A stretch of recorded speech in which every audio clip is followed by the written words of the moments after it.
Hey guys, welcome to another gear review. Today we're going to be looking at the Kramer Focus VT211S. This is the cheapest guitar I could find at Long & McQuade, and it retails for about 220 bucks Canadian, or about 150 US, I think. I'd have to double check. Now normally I just overlook a lot of gear in this price range, but with the cost of living going up so much, it's worth asking if the cheaper option is worth it. And I saw on Long & McQuade's website that it had a lot of positive reviews on it, so I was kind of curious as to how good this thing actually is. Like, does it outperform its budget? What can 220 bucks Canadian actually get you? Let's find that out, shall we? Now, before we plug this thing in, I just want to go over the specs real quick. So we have a double cut mahogany body with a gloss finish, a bolt-on maple neck with a maple fretboard, a 12-inch fretboard radius, 21 medium jumbo frets, which I assume are nickel because you can't really expect stainless steel in this price range, dot inlays, a white PVC nut, a 25.5-inch scale length, Kramer die-cast tuners, knurled chrome control knobs, a Kramer traditional 6-point tremolo bridge, and the stock strings on this are a 9-42 gauge. For pickups, we have a Kramer SC1 in the neck and middle position, and in the bridge position, we have a Kramer HB1 humbucker, which now that I look at it is kind of angled. I don't know if you can see it. For controls, we have one volume knob and two tone knobs, one for each of the single coils, and a 5-way pickup selector like you'd find on a Strat. Okay, now that I've bored you to death with the specs, let's actually plug this thing in and see how it sounds. So since we're dealing with a cheap guitar marketed towards beginners, I feel it'd be very fitting to try this on a cheap amp marketed towards beginners. So that's where we'll start. We're going to be plugging this into my Peavey RAGE 158 first. And for mics, I'm using two SM57s with a Fredman clip.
It sounded decent on the Peavey, I think.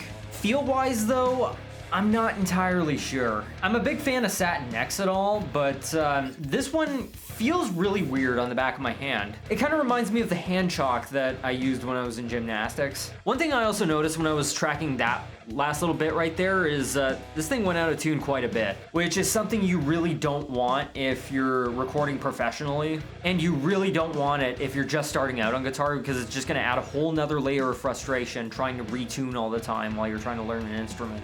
Okay, now I'm gonna plug it into the MT15 and see if we can get a better tone out of that. I'm gonna use the same miking technique as the Rage 158 though.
So the tone wasn't actually that bad there, though the playability is still questionable. One thing I noticed is, look how much the cable sticks out from this. Now normally I'd expect it to be a little more recessed, but no, it's just sticking out like this. Imagine trying to loop this around your strap, like, such a weird angle. Now just for shits and giggles, I put the tremolo system on this to see how good it is.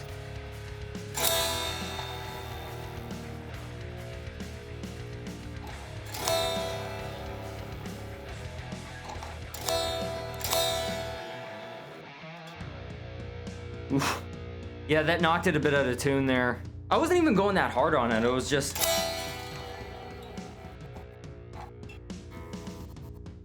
Oh look, it's out of tune again. Now there's just one more tone test I want to do with this thing, and that is with the Mesa Boogie suite. So, let's see how it sounds.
So, okay, I take it back. The tone's actually pretty decent out of this thing. Playability is still, ugh. Like, while I was trying to track that last part, I was going out of tune like crazy. It's almost as if the strings have a mind of their own. The high E is such a pain to tune though. it was a little low there, and so I was like tuning it up very slowly, like up too high, up too low, too high, like the slightest movements. For that reason alone, I probably wouldn't recommend this thing as it is. And I say as it is because these are problems that you could probably fix by modding, like swapping out the nut, getting new tuners, maybe adjust the springs on the bridge here. So it would be an interesting mod project for sure. But whenever I'm reviewing stuff, I review them right out of the box to see just how playable they are from the get-go. So yeah, overall, I'd say this is an okay guitar. I mean, yes, it's got its issues, but it still feels pretty decent for 200 bucks. Yeah, I'd give this about 3 stars at best. Well, there you have it. Those are my 2 cents on the Kramer Focus VT something. I'm tired. I just wanted to thank you for making it this far into the video, and a lot of effort went into making this one, so I would very much appreciate it if you hit that like button and subscribe. Oh, and if you want, you can hit my notification bell so you don't miss out on future videos. Until next time, I'll see you soon.